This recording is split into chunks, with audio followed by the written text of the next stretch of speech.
welcome back to another Aspects of Archaeology. Now, today we're going to be looking at Phenomenology. Phenomenology is a branch of philosophy which actually has certain implications for archaeological research. In the early 20th century, German philosopher Edmund Husserl set out to describe the way it is that consciousness experiences reality. He believed all conscious experience could be reduced down to two principles, that being the act of thinking, and also the thing to which our thoughts are aimed. This was the basis of all reality.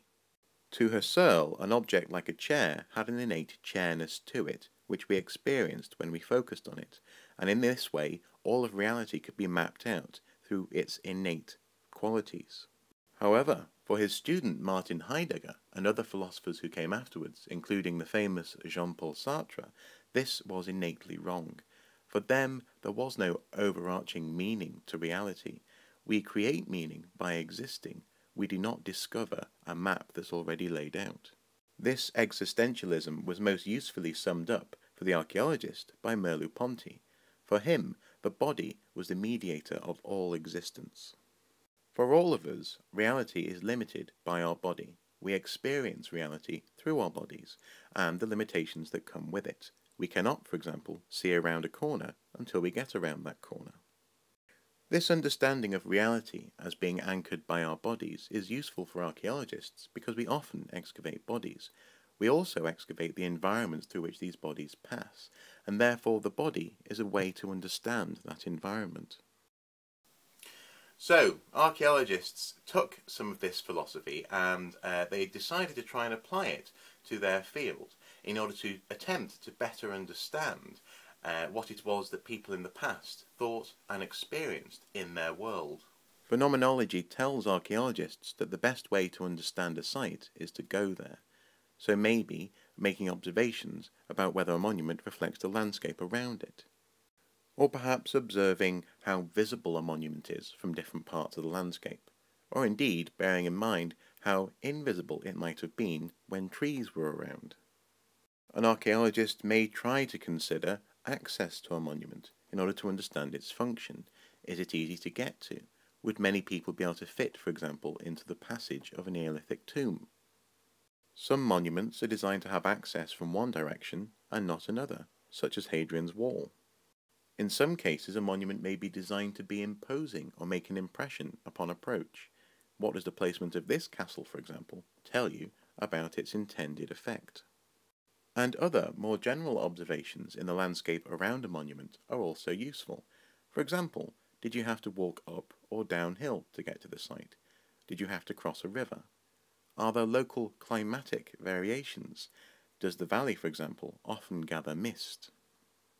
Archaeologist Christopher Tilley is a strong advocate of phenomenology. However, it does have its critics. Some say it's simply too subjective. Will our observations be valid? And others suggest it's simply impossible to understand the landscape as it would have been because of modern interventions, such as roads, electricity pylons, or, in some cases, things like wind farms.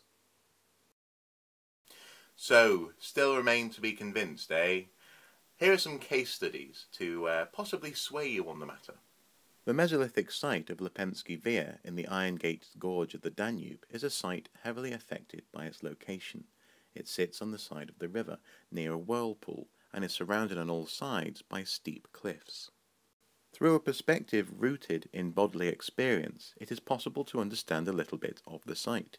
For example, all of the houses faced the river. This was clearly a point of focus, and opposite was a mountain, shaped very distinctively. It is thought that this view affected people so much that they even built their houses to mirror the mountain. The near isolation of the site meant that when new women came in and brought with them new objects from the outside world, it had a profound effect on people who had been living in the gorge. The Dorset Cursus is a Neolithic monument just over 6 miles long, and when drawn on a map it looks rather boring. When transposed onto the landscape, however, it begins to come alive. It is by walking the Cursus that we begin to appreciate its place in the landscape and how things change along its length, not least the different gradients that we encounter as we walk. By observing where we are, and also where other monuments are in relationship to the cursus, we may be able to understand a little more of the significance of this monument to the people who built and used it. Conway Castle in North Wales is a castle, and at first may seem to be just that, a simple monument that's easily explained by drawing a plan and understanding how it might be defended. However, the castle does sit in a modern town, and a visitor to the site has to concentrate in order to get an impression of what this castle once was. By observing its place in the landscape, we are able to see today that it still commands views across the town and across the mouth of the river. Indeed, from the castle we can see all the way down the valley. Crucially, we can also gain an impression of what the castle cannot see, in this case, upriver. And by walking through and amongst the castle's ruins, we gain something which cannot be captured on a top-down plan. We gain the human perspective, the intended impression. Now, all of this may seem like a very complicated way of stating the blatantly obvious. And to a certain extent, you're right. Academia has a wonderful talent of taking something which is fairly obvious and stating it as though it's something fairly profound. But phenomenology and its application in archaeology is definitely something of merit, if only because it formalises a way of thinking. It helps us to actually take thoughts and ideas from other disciplines, but also actually to try and grasp a way of entering a new perspective on archaeological finds and the archaeological record itself. Of course, this is sometimes very controversial, and even I actually sometimes think that phenomenology and its implications are taken too far. But it is, nonetheless, a very valid method if people want to try and understand the past. So, that's been Phenomenology. Hopefully you've found this video interesting and or useful. Feel free to comment below if you have any thoughts. Naturally, if you have any questions for me, feel free to send them my way.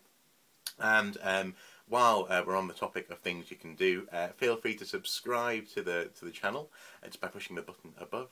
And also, as well, actually, please do follow us on Facebook. ArchaeoSoup has a Facebook page. All you need to do is search for ArchaeoSoup Productions and click like.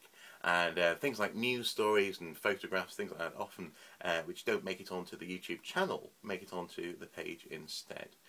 We also happen to be on Twitter now, but that's connected to the Facebook page. So if you absolutely need to find out something that we've posted on Twitter, then you can just by searching for @ArchaeoSoup, and the soup is spelt with a 0, not an O. So thank you very much for watching, and until next time, goodbye.